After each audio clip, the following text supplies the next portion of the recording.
आकाशवाणी लखनऊ से प्रादेशिक समाचार। पहले मुख्य समाचार। प्रधानमंत्री नरेंद्र मोदी ने एशियाई खेलों में 107 पदक जीतने पर भारतीय खिलाड़ियों को दी बधाई। मंगलवार को खिलाड़ियों से करेंगे मुलाकात।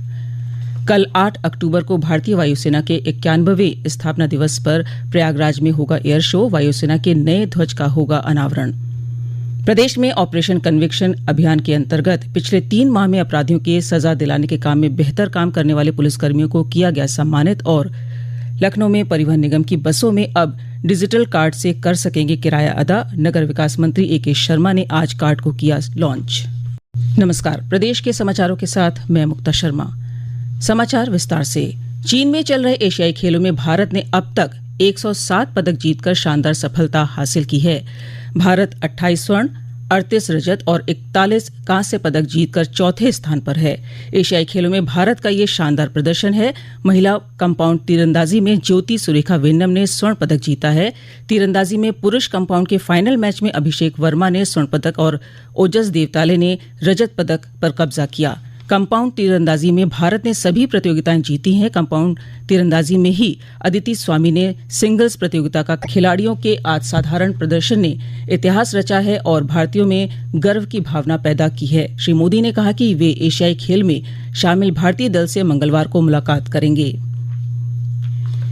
एशियाई खेलों में प्रदेश के खिलाड़ियों ने भी उत्कृष्ट प्रदर्शन कर राज्य का सम्मान बढ़ाया है। हॉकी में स्वर्ण पदक जीतने वाली भारतीय टीम के सदस्य वाराणसी के ललित उपाध्याय के परिवार में आज खुशी का माहौल है। भाला फेंक प्रतियोगिता में गोल्ड मेडल जीतने वाली मेरठ के बहादुरपुर गांव की बेटी अनुरानी के आज उनके गांव पहुंचने पर भव्य स्वागत किया गया। अनुरानी ने कहा कि सरकार के सहयोग से आज उन्हें ये सफलता मिली है। अनुरानी ने बताया,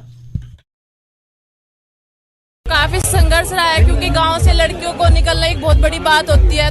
स्ट्रगल से निकल के मैं यहाँ तक पहुंची हूँ तो काफी अच्छा लग रहा है। और आने वाले जो जनरेशन जो लड़कियां हैं खासकर उनके लिए नए रास्ते खुले हुए हैं। क्योंकि जब मैं गांव में थी तो गांव वाले लड़कियों को खेलना इतना अच्छा नहीं समझते। मैं सुबह सुबह प्रैक्टिस करने के लिए जाती थी तो दिन निकलने से पहले ही मैं घर में आ जाती ताकि गाँव वाले घर वाले ना देखे। तो बहुत स्ट्रगल रहा है। यही है कि स्ट्रगल करके ही इंसान मजबूत बनता है। तो आज मैंने स्वर्ण पदक लिया है, मेरे देश को और आप सभी को समर्पित है। भारतीय वायुसेना कल 8 अक्टूबर को अपना 91वां स्थापना दिवस मनाएगी। इस अवसर पर भारतीय वायुसेना प्रयागराज में अपने नए ध्वज का अनावरण करेगी। वायुसेना प्रमुख air chief marshal V R. Chaudhary Uttar Pradesh के बमरौली प्रयागराज में वायुसेना दिवस परेड में नए ध्वज का अनावरण करेंगे। साथ ही आयुध डिपो किले के आसपास संगम क्षेत्र में एयर शो भी आयोजित किया जाएगा।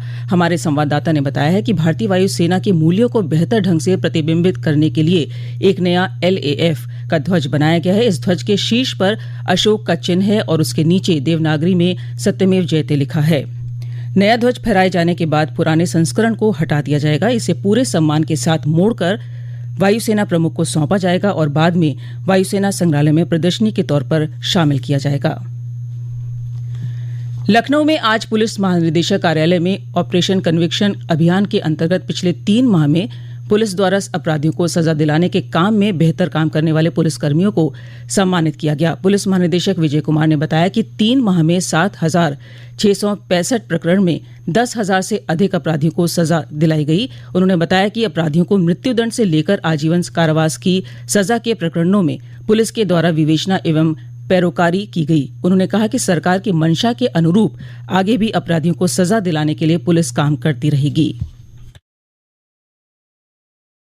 माननीय मुख्यालय में विचाराधीन मुकदमों में पैरवी करके आधिकारिक सजा कराए जाने का उद्देश्य था और इस उद्देश्य की पूर्ति के लिए 1 जुलाई 2023 से देश में ऑपरेशन कन्विक्शन प्रारंभ किया गया। इस अभियान के दौरान 3 माह में 7,665 प्रकरणों में 10,487 अभियुक्तों को सजा दिलाई गई। गत वर्षों की तुलना में सजा में 400 से 1000% की वृद्धि हुई है। अभियान के मात्र 3 माह में 2 आतंकियों समेत 10 को मृत्युदंड मिला, 1142 अभियुक्तों को आजीवन कारावास मिला, 189 अभियुक्तों को 20 वर्ष की सजा और 722 अभियुक्तों को 10 वर्ष या अधिक की सजा। प्रदेश में नगरीय परिवहन की बसों में डिजिटल भुगतान को बढ़ावा देने के लिए common mobility card 1 UP 1 card तैयार किया गया है। लखनऊ में आज नगर विकास मंत्री ए.के. शर्मा ने इस कार्ड को लॉन्च किया।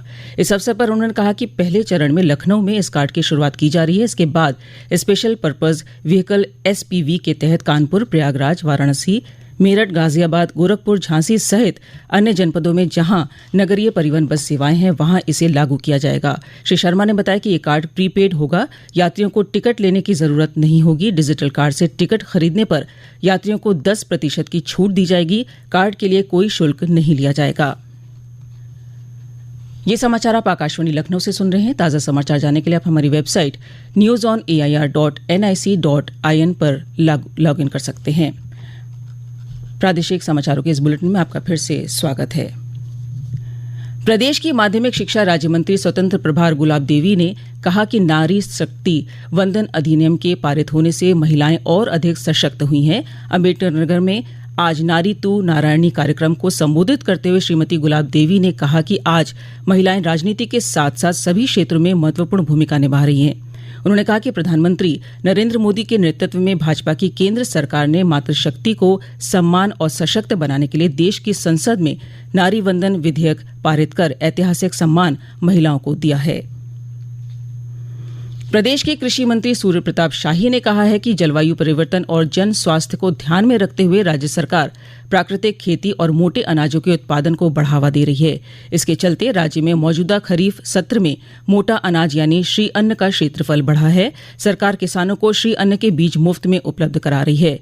लखनऊ के इंदिरा गांधी प्रतिष्ठान में कल आयोजित रबी उत्पादकता गोष्ठी को संबोधित करते हुए श्री शाही ने कहा कि कृषि कार्यों को आसान बनाने के लिए राज्य सरकार इस वर्ष कृषि यंत्रों पर 3.5 करोड़ रुपए का अनुदान देगी। मेरी माटी मेरा देश अभियान के अंतर्गत आज बांदा में भाजपा के प्रदेश उपाध्यक्ष मानवेंद्र सिंह के नेतृत्व में अमृत कलश यात्रा निकाली गई और जनपद के वीर अमर शहीदों के परिजनों को सम्मानित किया गया। जिले के बड़ोखर ब्लॉक में आयोजित इस कार्यक्रम में मुख्य अतिथि मानवेंद्र सिंह ने कहा है कि प्रत्येक नागरिक अपने देश की मिट्टी के साथ जुड़कर अपने देश की विरासत पर गर्व करे व अपने कर्तव्यों का पालन करे। इस अवसर पर प्रदेश के जल शक्ति राज्य मंत्री रामकेश निषाद, जनप्रतिनिधि सहित बड़ी संख्या में भाजपा के कार्यकर्ता शामिल रहे।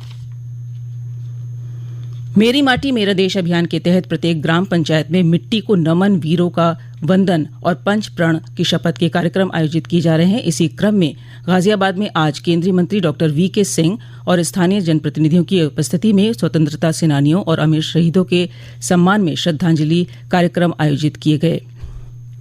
कार्यक्रम के तहत अमृत सरोवर के तालाबों से मिट्टी कलश में भरकर स्कूली बच्चों द्वारा प्रभात फेरियां निकाली गईं। वाराणसी में अमृत महोत्सव के अंतर्गत मेरी माटी मेरा देश के तहत सभी ग्राम पंचायतों से मिट्टी अमृत कलश में एकत्र कर ब्लॉक मुख्यालय तक पहुंचाए जा रहे हैं। जिलाधिकारी एस राजलिंगम ने इस अमृत कलशों को 13 से 25 अक्टूबर के बीच जिला मुख्यालय तक पहुंचाने के लिए संबंधित अधिकारी को निर्देश दिए हैं। उन्होंने बताया कि 26 अक्टूबर को नेहरू युवा केंद्र के सदस्य अमृत कलश को लखनऊ पहुंचाने की व्यवस्था सुनिश्चित कराएंगे। उत्तर प्रदेश राज्य बाल अधिकार संरक्षण आयोग के अध्यक्ष डॉक्टर देवेंद्र शर्मा ने आज हमीरपुर में जिला अस्पताल और पोषण पुनर्वास केंद्र का निरीक्षण किया। उन्होंने अस्पताल में भर्ती मरीजों का हालचाल जाना। इसके बाद जिला कारागार पहुंचकर उन्होंने महिला बैरकों का मुआयना किया। इस दौरान उन्होंने महिला कैदियों के बच्चों को स्कूल भेजने की व्यवस्था करने के संबंधित अधिकारी को निर्देश दिए। श्री शर्मा ने कस्तूरबा गांधी आवासीय बालिका विद्यालय तथा आंगनबाड़ी केंद्रों का भी निरीक्षण किया। बनारस हिंदू विश्वविद्यालय और भारतीय प्रौद्योगिकी संस्थान मद्रास के बीच आज एक समझौता ज्ञापन पर हस्ताक्षर किए गए हैं। इस ज्ञापन पर बीएचयू के कुलपति प्रोफेसर सुधीर कुमार जैन और आईआईटी मद्रास के निदेशक वी कामकोटी ने हस्ताक्षर किए हैं। इस समझौते से दोनों संस्थानों के छात्रों को एक दूसरे के संस्थानों में 6 महीने तक शोध से संबंधित गतिविधियों के आदान प्रदान में सहायता मिलेगी।